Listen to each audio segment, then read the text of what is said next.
Welcome to the Voice of Supply Chain, brought to you by ISM New Jersey and SourceDay. This is a show that takes place the third or fourth Wednesday of each month.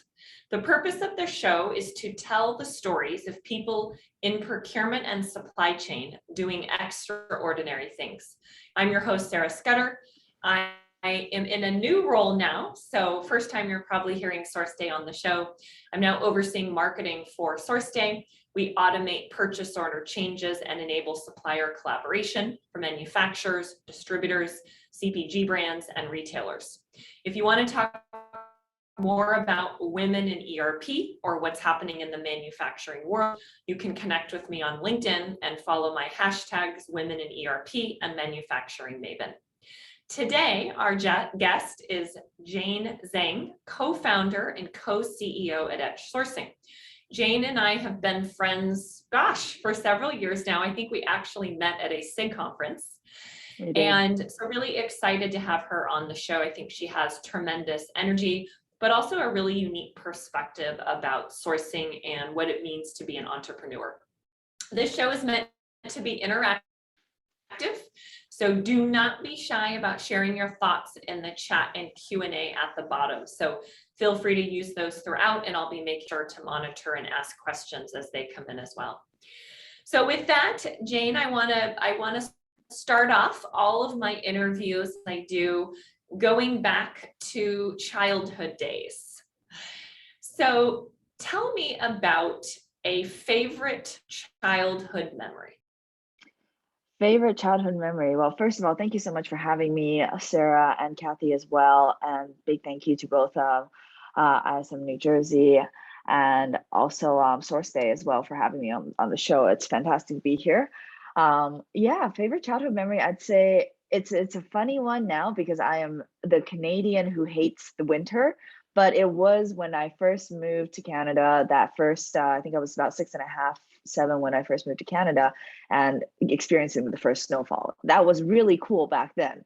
After having been in Canada for as many years as I have now, I am no longer as excited about snow when I see the first snowfall. But the first ever snowfall I ever did see and experience in Canada at the time was a very fond memory of mine, for sure. So Jane, what in your childhood shaped you to be the person that you are today? I think one of the things that really played a big role in influencing my personal development, I think, over the years is really, I am a first generation immigrant. So my parents and we moved from China when I was 7 to Canada. And that came with a whole set of challenges of arriving in a country where you don't speak the language. And we really arrived in a time where there was not a lot of Chinese immigrants presence in Calgary at the time, which is my current headquarters and where our company is based out of. And at that time, you kind of had to struggle through learning the language, learning the culture, learning and adapting in a lot of ways. And I think that's really contributed to how I approach problems and how I kind of approach life in general, because having had that experience very early on, you learn how to become very adaptable, very fluid. What's a tradition that you learned from your parents that you've continued on today? I think we're not very traditional people in my family. It's interesting to say that. We're definitely not very big holiday celebrators, which is something that I think my parents have always kind of taught me, just to celebrate each moment as they come. So we don't really wait for major milestones. We don't wait for major holidays. We just, as things come through and as life kind of proceeds, you learn to celebrate in the moment. And I think that's something that has kind of continued on. So we don't really, in our family, like birthdays, holidays, the statutory days, those are not big milestones. Instead, what we focus a lot more on is if something really great happened today, let's celebrate it on that day. If something really, something challenging happened, let's deal with it in that moment and in that day. So we're quite, I think, different in that sense. And then who is the most influential person from your childhood and why? I don't have one. I do have two, my father and mother, obviously. I think with moving to Canada and being, watching them kind of reestablish a life in Canada and really having given up amazing career paths, amazing potential, just amazing jobs in China and moving to Canada to start everything from the ground up, and the amount of grit that, it took for them to not just, while I was learning a new language and adapting to school, they were doing all of that, and also in an environment where their credentials were not being recognized because they were overseas and foreign credentials. So that was really influential for me growing up as a child, because I really got to see how they fought through all of that and went on to create and to generate a lot of amazing good for themselves, but also for the communities that they later on established. So that was really huge. So let's fast forward a few years now and talk about some college days and college experiences. So one of the things that I think you and I both can connect with is we both majored in marketing. And so I would like to find out, why did you choose to major in marketing? It's I loved marketing. Well, from the business selections, let's put it that way, because coming out of high school, you're 18, 19, you're in that space where you're like, okay, I want to do something, but I'm not quite sure what I want to do. And at the time, I had a very big passion for creativity. I had a very big love for arts, creativity, writing, literature, all of that. And so my first intention was like, I want to go into animation school. I want to go into drawing. I want to go into writing.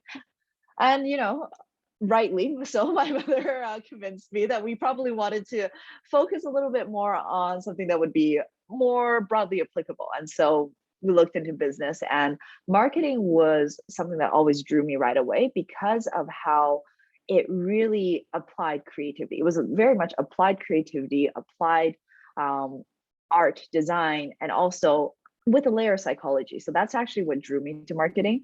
And I always say it's funny because even though I learned so much about marketing, I am still twice as susceptible to all the marketing strategies out there. So what's the most important thing that you learned during your undergraduate program? So during my undergraduate program, I definitely went through a lot of, group projects. I think all of us do in business and school, and the way that, these programs are just generally structured.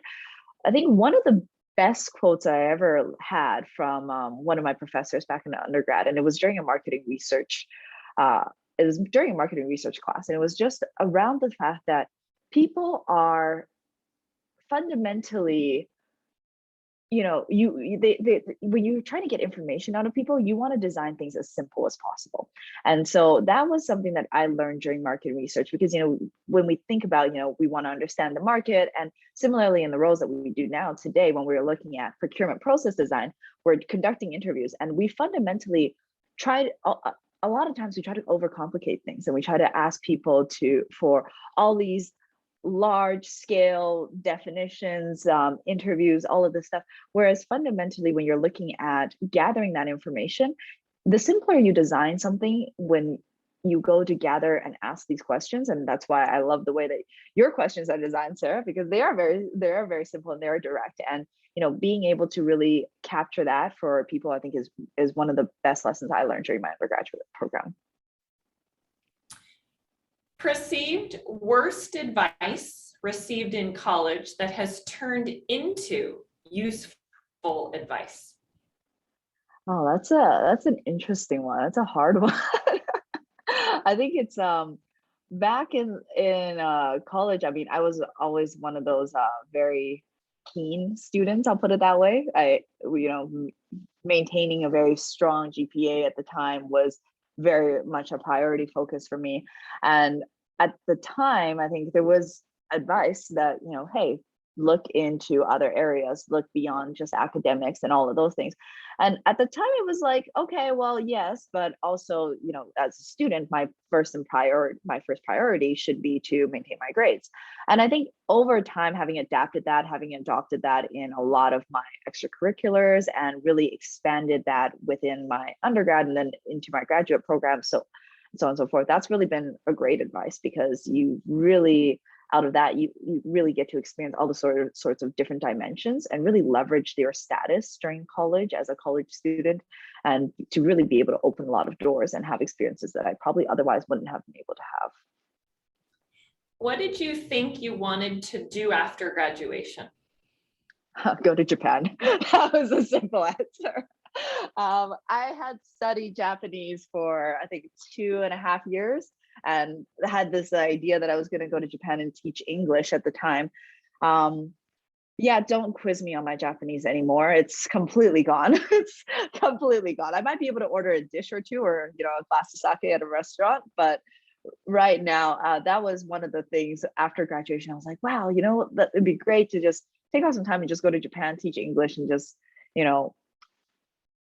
freely develop my Japanese in that sense. That was definitely one of the first things I wanted to do. I have not been to Japan yet, but it's on my bucket list. I did end up going to Japan many, many, many years later for the Sakura season, and I would 100,000% recommend it. It is absolutely a gorgeous, gorgeous, gorgeous country. Why did you choose to go back to school to get an MBA? So I went back for my MBA for two reasons. One, because I wanted to really get an international angle around how business is done. And so when I went back to get my MBA, I had a very targeted and focused structure to what I wanted to get out of it. And so I had actually structured my MBA. So I spent almost half of it entirely overseas in Europe, going through Germany, going through the UK, going through the rural areas of the UK, conducting a couple of projects, things like that, to really get an understanding of how business is done internationally. That was a big part of what drove me to go back. And then the other thing was I wanted to get more expertise on specific topics. So I had graduated with a marketing degree, and I wanted to get a little bit more granular into some of the financial aspects. So I have a dual major or dual specialization in my MBA. One side is in finance, so very much more on the heavy meat and potato side of business. And then the other side was one of my biggest passions, and something that you and I share, and I know we both talk about. And actually, we had a session with ISM New Jersey last week about this, sustainability. So I actually have a focus on global energy management and sustainability as part of my MBA, and that was part of connecting the whole idea of connecting sustainability with how businesses operate and how businesses run today. So that's been a really, really big focus for me as well. And in my previous role, I was heavily involved in sustainable packaging, and it was really awesome to see something as terrible as COVID have a really great impact in the sustainability space when it comes to packaging, because people really started to care and think about, wow, I'm generating a ton of waste. Maybe we should make our packaging more sustainable. So it was really fun to be a part of that industry and witness that change. 100%. And the work that we do now today in sustainable procurement, working with large organizations to really transform how they purchase, that has so much impact on the world in terms of positive social impact, positive environmental impact, and have seen these organizations and these corporations really unlock their purchasing potential and leverage that buying potential to drive good in the world and the environment that they operate in is absolutely fantastic. So you graduated with a marketing degree. What was the best and worst part of your first paying gig after college? So best part of my first paying gig after college was probably getting paid. We like getting paid. It was great. But it was my first job after college. I think I worked in business development at the time. And so because I graduated with a marketing degree, it was actually with a smaller organization, which really I connected to a lot more many years later when I went off and started the firm that we operate today with ETCH Sourcing. But at the time it was, I joined, and in all honesty, it was a very small team. So even though it was like your job is business development, your role is essentially everything and anything possible that the engineers don't touch. Because we had a team of engineers, and that was the primary service that the organization was supplying.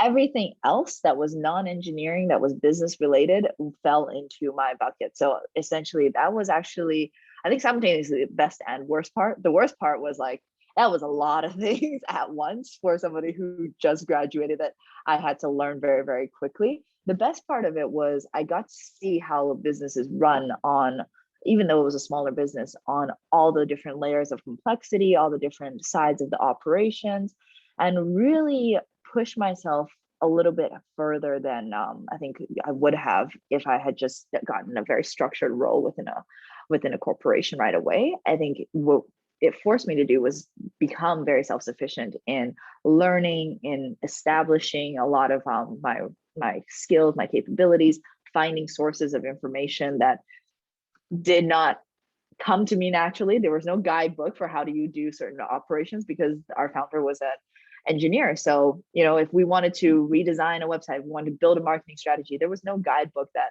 was really supplied to me, no formal training in that aspect. So a lot of time spent looking for information, looking for ways to develop my skills, and looking for channels, and becoming very self-sufficient in that aspect. And I see we've got some questions coming in from the audience. So Rodrigo, thank you for your question. We'll get to those in a few minutes. And if anyone else has anything they'd like to ask, feel free to put those in the Q&A as well. So Jane, why did you leave your first gig? Well, I think I'd hit a plateau in terms of where I could grow, and it was a smaller organization. And I think with the founder of that organization, he was very happy to keep it in that very small space. And for him, it was, as long as I'm making my paycheck that I want to take home, I'm happy. I've got my team of 3 or 4 engineers, and I'm not looking to really extend, not really looking to grow.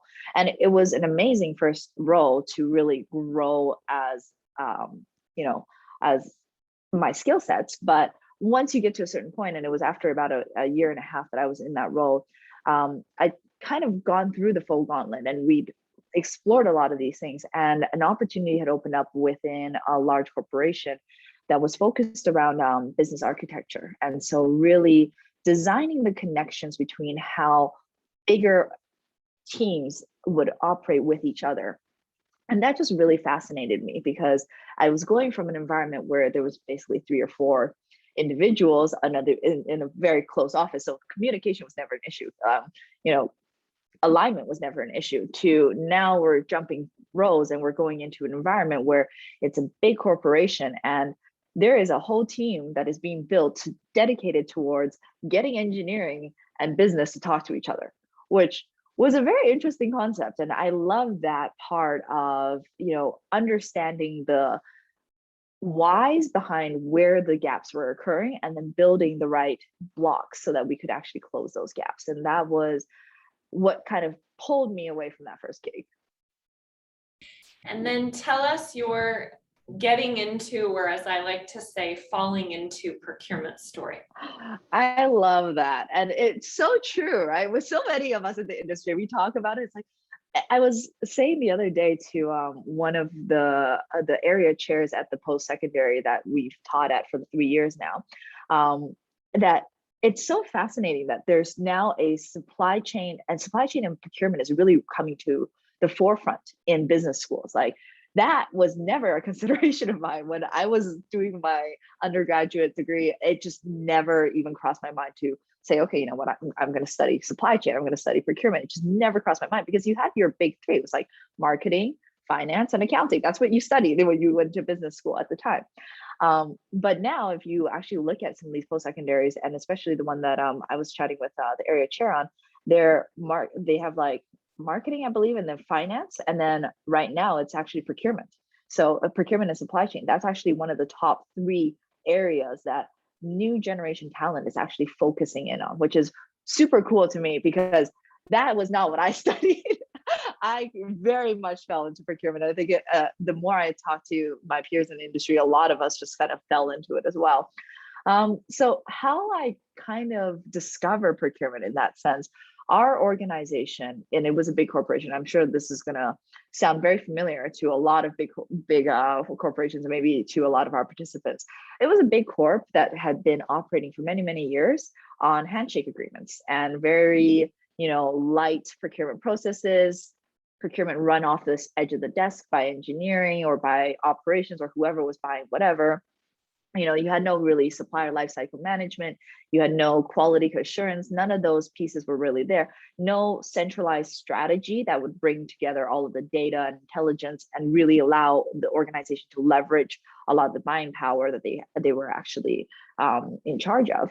And so that organization that I was working in underwent a transformation where they brought in a VP of supply chain. They brought in procurement, formalized procurement, strategic sourcing, all of those pieces.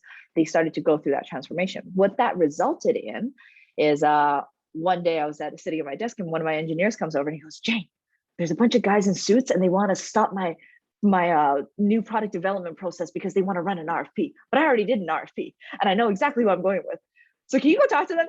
I was like, okay, sure. I'm happy to have that conversation. And it was a very interesting thing because we sat as our business function at the time in business architecture to design the pieces of the process to get something to market, to get a new product out to market and out the door. And I sat down with grabbed one of the procurement guys and was like, okay, come on, let's map this out. What do you guys do? Talk me through it. What is this 3 bids and a buy process that you're trying to force the engineers to go through? Because in the engineer's mind, it's like, I went to the trade show, I did the technical comparison, like I did the evaluation, and then I did a very brief commercial evaluation. I did the evaluation, but why do we need to go through this procurement process again? What is this procurement process? And so they had drawn on a board and very, very wide whiteboard the entire end-to-end procurement process, which made a lot of sense to me. And I was like, okay, well, I know exactly where this is going to fit in our current, new product development model. But also, this actually looks really interesting. So if you guys are hiring, I'm totally interested in getting involved in this. And that's actually how I entered procurement at the time. So when you were on the procurement side, before you started your own company, what skills were most important during your practitioner procurement career? That's what I love about procurement, actually. I think it's why I started an organization in procurement. And I had somebody tell me this the other day when we were out for a drink. It's like, I've never met anybody who is as passionate about procurement as you are. And he's like, and it has that connotation where it seems like it's a tactical role within an organization, but it doesn't have to be. And that's the beauty, I think, of procurement. You have so many skills that are actually required. If you want to be really, really effective at your job as a practitioner, you need to know how to negotiate a contract. You need to know how to review a contract. You need to know how to actually conduct spend analysis. You need to know how to project manage because you're project managing the end-to-end process. You need to know how to write requirements, how to perform business analytics. You need to know how to stakeholder manage, but not only broadly within your organization, but also vertically. You need to know how to summarize, how to report, how to influence. There are so many skills that are actually required. And every single time you take on a project, all of those skills are put into place. And so, when you think about the procurement function, it can be very tactical or it can be actually very strategic. And when you actually leverage all of those different skill sets that you build, it becomes so impactful for an organization and it becomes so impactful for what you can actually generate for an organization. So all the skills, I think, and most importantly, the ability to herd cats. I think I need to make you a herding cat t-shirt or hoodie. I think that would be great. What was the most, again, I'm talking about when you were on the practitioner buy side, what was the most difficult part for you about being in procurement? So I think the most difficult part of being in procurement was getting past the biases. I think there's definitely, especially in organizations where procurement is very new or procurement has historically been fairly tactical, getting involved and getting that broad understanding of what it is that you actually have to offer out to your internal business units. Because fundamentally, procurement is a support organization. We're a support function. We're here to support the business in driving more value for the organization. And getting that messaging out there and having people see you not as a roadblock, not as somebody who's going to come in and add time, add process, add paperwork, so on and so forth, not as somebody who just, gets involved at the tail end of, hey, here, I'm going to throw you something over the fence. I've already negotiated everything. Can you just put it on paper for me and just place the PO? Getting past those biases and transforming those business relationships was probably, I think it still is the most difficult part of procurement. However, I think that is also the most rewarding part of procurement. When you actually work with business units, you start to solve their problems, you take that problem solving focus and you start to engage these business units on their terms, not just focusing on, hey, I'm procurement, I have a cost savings mandate. That's great, but most of your business units don't care about your cost savings mandate.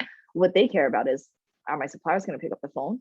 Are they going to deliver? Is the quality going to be good? What are we going to, is this going to satisfy what I need as a business unit? And when you start to help them solve those problems, that you see kind of that transformational point where it's almost like a tipping point. They go from very defensive to, I see you as tactical, to you start to get invited into partnership conversations, into strategic conversations. You start to get involved and they start to come to you for a consultation because guess what? Your procurement, you see everything across the organization. You have access to all the spend data. So you can now start to add value in a much more meaningful way through that partnership. And I think that is one of the most difficult parts, but also one of the most rewarding parts. What would you say is the biggest impact that you made during your procurement roles? Oh, biggest impact. I think it goes back to that. It's transforming the views on procurement within business units. I think there was a quote a friend of mine said when we had established ETCH, and my co-founder and I, we had decided, you know what, we actually met in that corporation, and we decided, okay, we're going to branch off, we're going to start ETCH, we're going to do procurement the way that we think it should be done, and we want to disrupt procurement. And when we had made that shift, we gave our notice, and it was an extended notice. So we gave an extended notice period, and we kind of went through all the transitional pieces, all of that stuff. And on the very last day of, like the last hour of the last day, so Friday afternoon, I think at 4:30 p.m., I remember this conversation because I was on the phone transitioning and planning, working with one of my security business units, because we had this amazing, plan for executing an opportunity to really bring in a lot of efficiency in their area. But I was, of course, leaving. So that was going to be a project that was transitioned off. And we were having a conversation around it. And I got a Skype message from one of my friends who was waiting for me to go for my farewell beers. And she's like, can you please stop building bridges?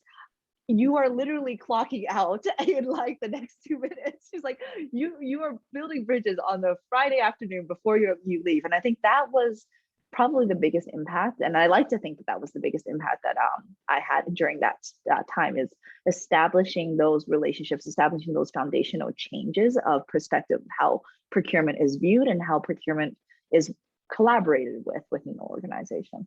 Mm-hmm. So Rodrigo submitted a question, and I think this is a good time to pose it. So thank you for this question. So the question is, hi Jane, thank you for sharing your experiences. At the moment, I'm transferring my procurement skills from working at the public sector in Mexico for more than 14 years to the private sector in the United States. I studied economics and also have postgraduate studies in politics. What would you recommend in order to consolidate a career in a new country and corporate environment?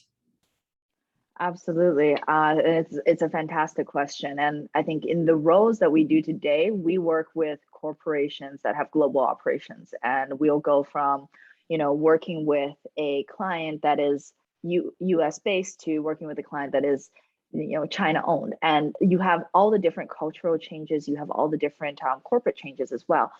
I think the interesting thing about procurement is the fundamentals doesn't change. Your how you do procurement, once you become a master of the procurement process, that doesn't change. What does change though is the nuances of the organization that you're working with. So I would say one of the biggest things there is take your time to really understand the cultural implications of the organization that you're working with. How is procurement viewed within that organization right now? Because the difference between public sector and private sector, a lot of time is not just pace, it's also, the amount of requirements, the amount of mandates. And when you look at kind of the policies that, you absolutely must adhere to, the fierce adhesion to policy in public sector may not actually be reflected in private sector. And those are kind of the little nuances that you really want to understand. You want to understand, take the approach of, understanding the business units that you're supporting, understand kind of their history, how do they view you today, and then start to take that approach of, I want to solve your problems. Whatever they are, big or small, I'm here to solve your problems. Let me start to work together with you and be a part of what you are going through as a business unit. And I think that is going to get you a lot further than if you try to force right away your procurement standpoint. You must comply to this procurement policy. I'm not saying don't comply to procurement policy, not by any means, considering that we do write procurement policy, but taking the approach of knowing that your job and your role as procurement is to help them navigate your world in the most effective manner so that they can accomplish their business objectives. And Rodrigo, I know Jane well enough, so I'm just going to throw it out there. I think if you want to touch base with her on LinkedIn and maybe set up some time, she could be a really good resource and help you navigate as you transition into this new world in the US. 100%. I'm more than happy to have a chat with anybody who wants to reach out. So I want to talk about now the world of entrepreneurship, since you decided to leave corporate and co-found a consulting firm in Canada. So I know that this is something I've had many friends talk to me about who have been procurement practitioners, been on the supply chain buy side for a long time and have thought about, gosh, maybe, I want to look at starting my own company or doing some consulting.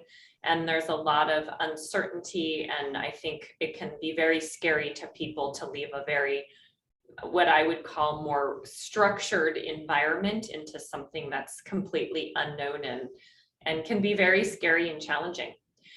So let's start off by having you talk about the best part of having your own business. Best part of having my own business. Well, I don't have to get approved vacation.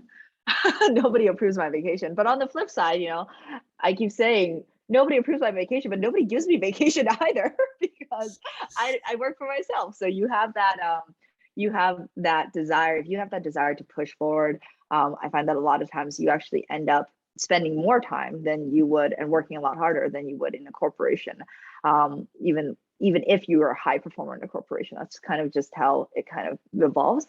But the difference is that, because you love what you do and creating the environment where, our people can love what they do. And I think that's the best part about it. I get to work with some absolutely phenomenal people. My teams, my clients that we work with are just absolutely amazing.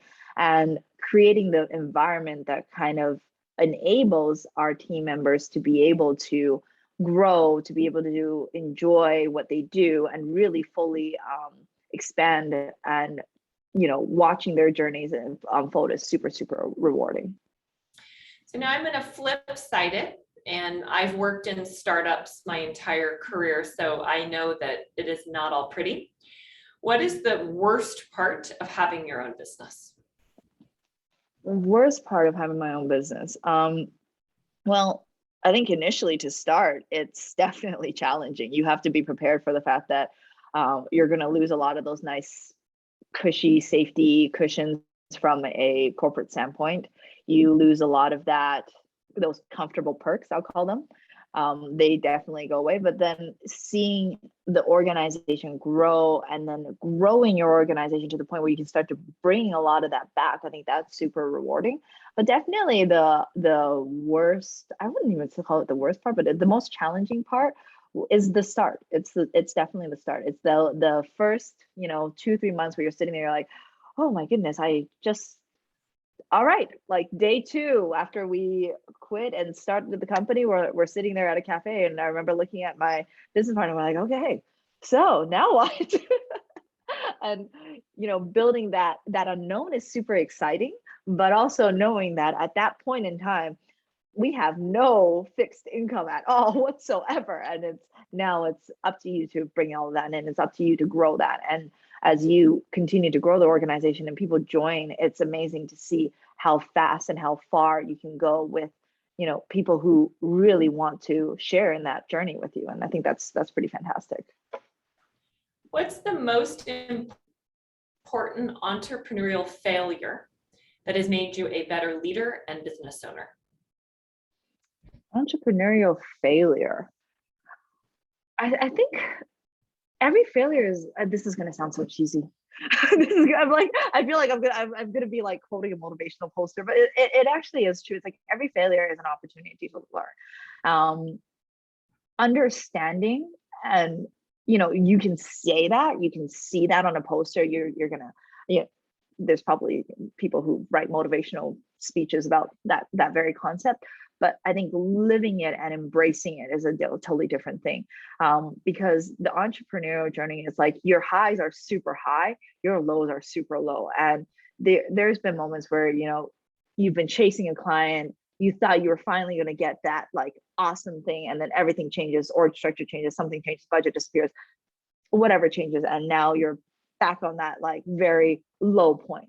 And having to lived it is a different sensation, because when you live it, you can let it kind of overwhelm you, or you can learn how to deal with it, and you can learn how to manage it, because those types of emotions you really don't experience until you're there. And then learning how to manage them means that the next time that it comes, it gets easier and easier and easier, and you learn how to really adjust yourself and really adjust how you react to things and how you react to situations. And that's the big part of ETCH.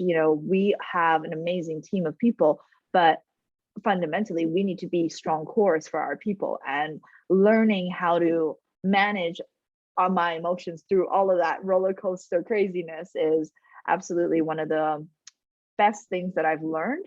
And it definitely sucked when I was experiencing it for the first time. So talk to us a little bit about this company that you co-founded. So what does ETCH Sourcing do? Yeah, that's fantastic. ETCH Sourcing, we are a boutique consulting firm. We're based out of Canada, and we have a regional office in Montreal, and our headquarters is in Calgary. And what we specialize in is all things procurement, category management, and strategic sourcing. And there's really three core focuses for us. One is around managed procurement services. That is essentially the deployment of our teams within organizations, client organizations, to really take on the work of doing the procurement, running their procurement, helping them manage that spend, getting their arms around the spend, compliance, risk, whatever challenges that they're having within their organization. Our teams come in, and we actually act as an extension of our clients' procurement teams. We don't really see ourselves ever in any of our streams of business as outside consultants. We really want to come in and be part of an organization's team and part of an organization's growth, and sharing that journey with them. So that's one aspect of it. The other aspect that we really drive very, very strongly towards is sustainable procurement. And really that is the function of embedding sustainability into your procurement function, whether it's, again, us performing and running the RFPs on behalf of our clients, or whether it's helping our clients modify their existing procedures, processes, tools, build the right training, and really deploy that within their organizations, across their organization, to really lead to some tangible results. And then the third part is really around technology adoption. So we never get involved from the technology implementation perspective. I'm terrible with code. I cannot code to save my life. But what we really specialize in is, because we are industry professionals, we do come from industry, and we do day in and day out procurement. We understand when a technology is deployed, how to most effectively integrate it into our day-to-day. And so that's what we help organizations with that are going through technology transformations as well. So one of the things you mentioned at the beginning when you were describing your consulting firm is that you are a boutique company. Mm-hmm. What are the benefits of working with a boutique consulting firm versus one of the big ones? I think flexibility and agility is a big one. When you look at the bigger firms, they have a lot of internal processes. They have a lot of internal pieces they have to pass through.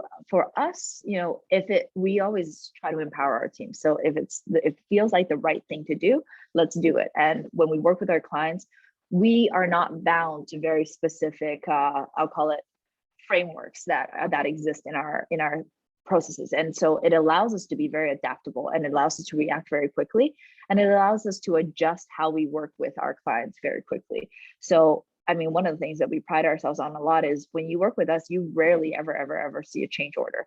Now, I say rarely because there are times where, we think it's one thing, we get in and then it's something entirely. So those scenarios do exist, but it allows us to be super adaptable. It does allow us to adapt and change, shift gears very quickly without needing any sort of the red tape, any sort of the processes, anything like that. And it allows us to react in a very quick manner to really address the problems. And when I think back to what we really created ETCH for my co-founder and I, we decided we wanted to disrupt two things. We wanted to disrupt, one, how procurement is done and seen, and two, how consulting is done and seen. Because technically, by definition, we are a management consulting company, but we always hear from every single client that we work with, they're like, you guys are not like consultants that we're used to. That's not how your teams engage with us. That's not how we see you. We don't see you as an outside consultant. We don't see you as an outside service provider. We really see you as part of our procurement team. They're like, you are procurement. You are a procurement function. And that's what we are super proud of. Like, that's what we strive for. So many of those that are with us today are on the practitioner side. So they're actually running, leading, involved with supply chain and procurement teams. How should or when should somebody know that, wow, this is the right time to go out and bring a consultant in versus no, you know what, we should do this in-house? I know that this is something that my colleagues have struggled with a lot, is figuring out that right time to engage and work with a consultant. Absolutely. I'd say, start with the conversation and it's almost like finding the right partner in that consulting for practice. And what I found a lot of the times with our clients, and, I'm looking at managed services in this case, a lot of times people feel like, oh, if I bring in a managed services provider, they're going to be a threat to my team in terms of our existing capacity, our existing headcount. They're going to take our jobs. That's not the case at all. What we actually do when we come in is we help you understand your objectives, and then we help you execute those objectives. And that actually frees up your teams to do more valuable work, like strategic work, bringing in, focusing on your bigger files, things like that. And we can help you get control of all of the noise, all of the firefighting, and all of the things that are happening on a regular day-to-day basis, because that's the procurement world we live in. Like, there's always a fire popping up somewhere. So we can help you get control of all of that and really allow you to focus on finally building that fence in the backyard that you couldn't build because the kitchen was on fire for all of these years. So that's really what we do.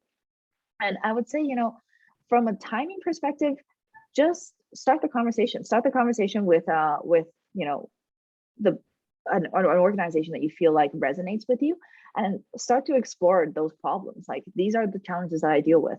What can you guys do? What do you suggest at this point? And, I'll be very candid and I'll be very honest if I think, okay, you guys aren't quite ready yet for a transformation, or, why don't we start here and let's start small? Because I believe in quick wins with every organization that we work with. We want to be able to demonstrate quick wins. We want to be able to demonstrate value. And that's our tagline for the organization, is we want to create lasting value. So we want, no matter what engagement that we do with our clients, when we walk out of there needs to be something tangible that's been left there, rather than a concept, a theory, anything like that. Like, we want to leave behind tangible value that you're going to see day in and day out. And that is the reason why a lot of our clients actually keep us around very, very long term, because they like that. They like to see that continued value generation, and to be able to have a firm like ours say, okay, not only can we show you the value generation and also help you advance the position of procurement within your organization. Okay. One of the other things you mentioned when you were describing what your consulting firm does is the focus on sustainability, which is a personal passion that I have. I try to live a sustainable life. I come from the sustainable packaging space, so it's something that's really near and dear to my heart as well.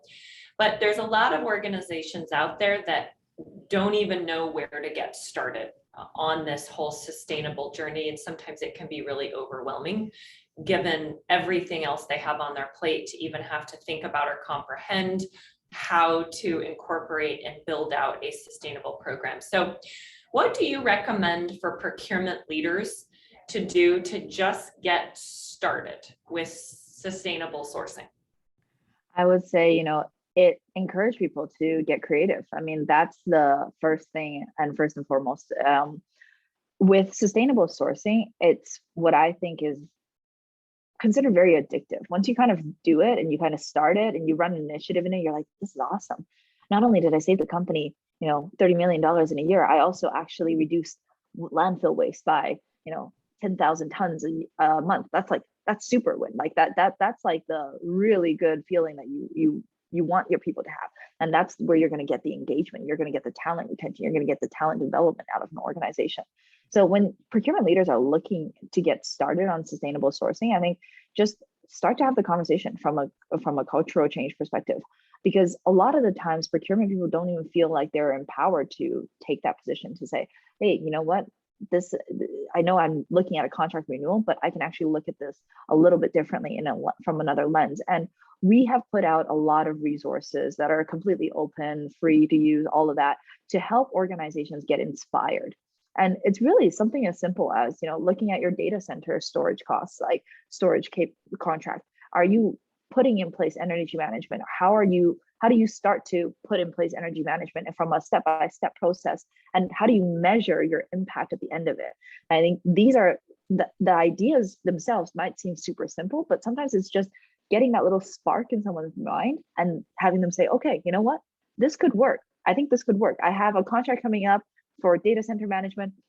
I'm going to bring that topic up in my conversation with my business unit when we're talking about this contract renewal, and starting to integrate that and starting to carry that through the process. I think that's the first shift from a cultural change perspective, really letting people know that this is important and having people hear that from your leadership, from your procurement leadership, to say, yeah, actually, this is really important. And, here's some places where you can go to get inspired. I'm not saying you have to have it in every aspect of your organization, but, it's a possibility. Start thinking about it. Start thinking about ways that you could actually start integrating it.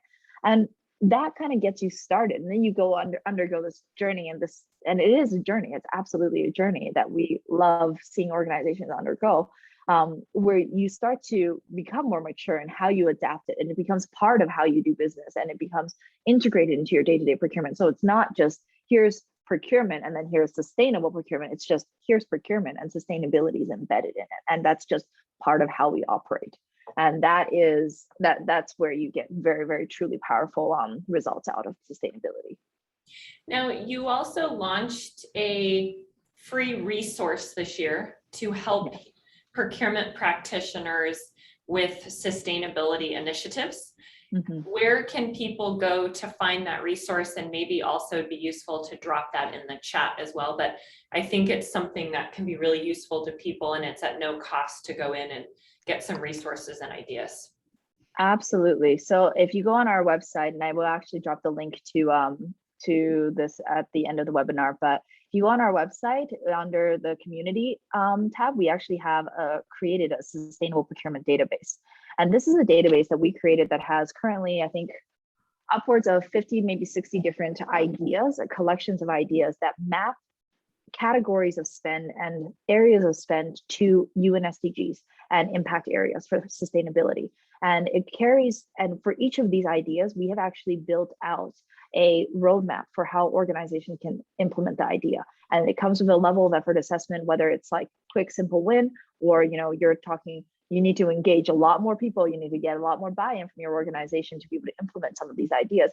But again, what we're trying to do with this database is to incite people to start sharing ideas, and it's completely open source. So if anyone on this panel has an amazing idea or an amazing example of a project that they did in their area, we have a form at the bottom that collects these ideas, and we'll reach out to organizations that send these in and add constantly to this database, and add constantly to this collection pool of ideas.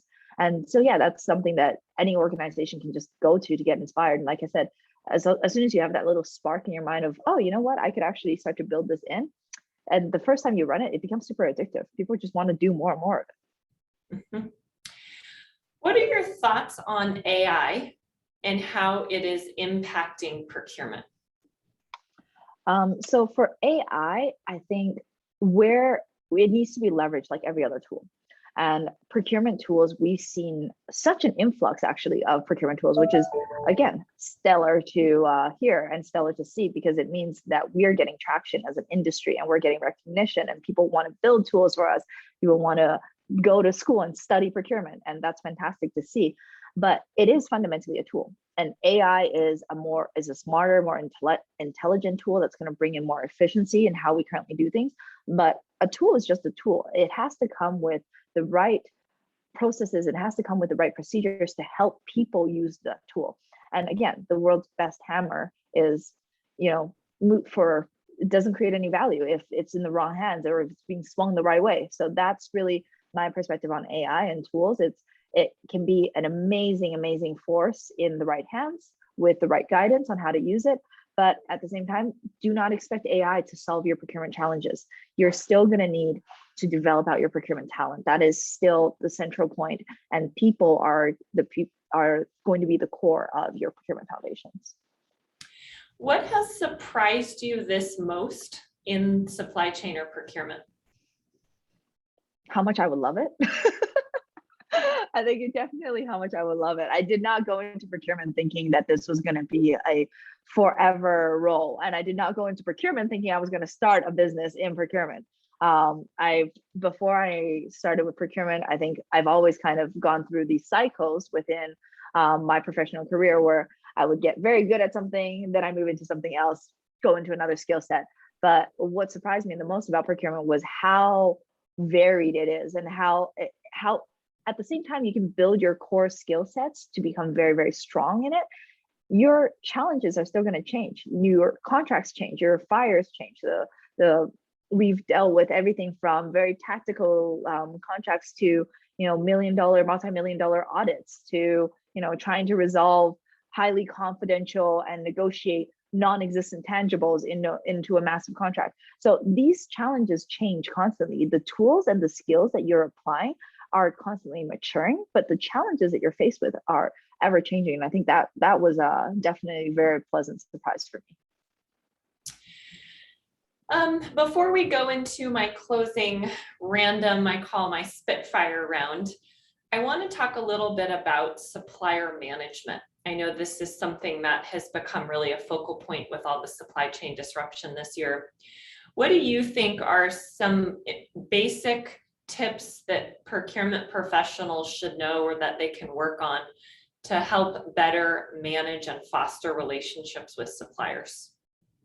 Absolutely. I think open communication is definitely one thing that I actually stand by. And I do encourage all of our teams, even when they engage with our clients and our client suppliers, to have that open communication, because you might be at the negotiation table with that supplier, but when you turn away and you go back into your organization, they go into their organization, they are your voice within that organization. And the more that you can better equip that individual to have those conversations, to represent you within that organization, the better. And especially as we're kind of moving into, and we're already in this wave of sustainable procurement, don't try to be an expert in terms of your supplier's business. You're not going to be. They do this day in, day out. That is their core operation. So instead of trying to master and become, for lack of a better example, the print master and the print expert in this area, why don't you ask them? Ask them what they're seeing. Ask the suppliers, what are you seeing? What trends are you looking at? Look, we have these targets. How are you going to help us get there? And have that open dialogue with your suppliers. I think that is super, super important when you look at supplier management. And the other thing is, don't treat it as an afterthought. Like when you look at your procurement process, and a lot of times we get very busy and we go start to end. It's, we initiate and then we get to contract and then we hand it off to someone to operationalize and then we go into the next cycle and so on and so forth. But that supplier relationship and really taking the ownership of that supplier relationship, helping to facilitate those conversations along with your business unit to grow that relationship is super important and should be continued as part of the function and as part of the life cycle. Yeah, and one of the things that I think is really interesting is the pivot from the I to we conversation. And I think that's an important cultural shift as companies are starting to embrace collaboration and working more closely with suppliers. And I think it's really important to drive supplier innovation, because if you don't, your competitors will. And they're going to be getting the cool new innovations from the supplier community, and you are not. And that can really, really hurt and ruin a company. Exactly. All right, so we are now into our Spitfire round here. So I'm going to ask you 5 questions and just shout off one-word answers or the first thing that comes to mind. Oh dear. Okay. Accomplishment you are most proud of. ETCH. Quality you admire most in yourself. Openness. What's your dream? Sustainability. Biggest pet peeve? People who chew with their mouth open. Favorite thing to do in your downtime? Dance, art. I have many hobbies. Travel, anything really. Something new, something that is that I can learn from. And how can people connect with you? LinkedIn. You can also reach out to us via our website. I did drop the link to the Sustainable Procurement Database in the chat as well. And actually, quickly, there I do see that Stephanie had asked quickly, what do we source? We source anything that the clients desire. So within legal limits. So we do work with our clients from everything from direct to indirect procurement, based on what our clients' requirements are going to be looking at. But yes, anyone can go on our website, they can reach out to us, and we have a pretty fantastic team. So if you don't want to talk to me, you can definitely talk to somebody else on my team as well. Awesome. Well, Jane, I want to thank you so much for coming on our show today. Love your energy, love your passion. And I think it's a really unique niche that you are in Canada and really focused on that market as well. So if anyone, has a global team and is needing procurement and sourcing support in Canada, I think it's a really great option. Join me December 15th at 2 p.m. Eastern Time for my final interview of the year with Joselina Peralta. She is an awesome rock star, top 100 women in procurement, and has an incredible global story about how she came to be in supply chain and some of the awesome things that she's done. So with that, I want to wish everyone a wonderful afternoon and enjoy the rest of your week. Thank you so much again for having me. Take care, everyone.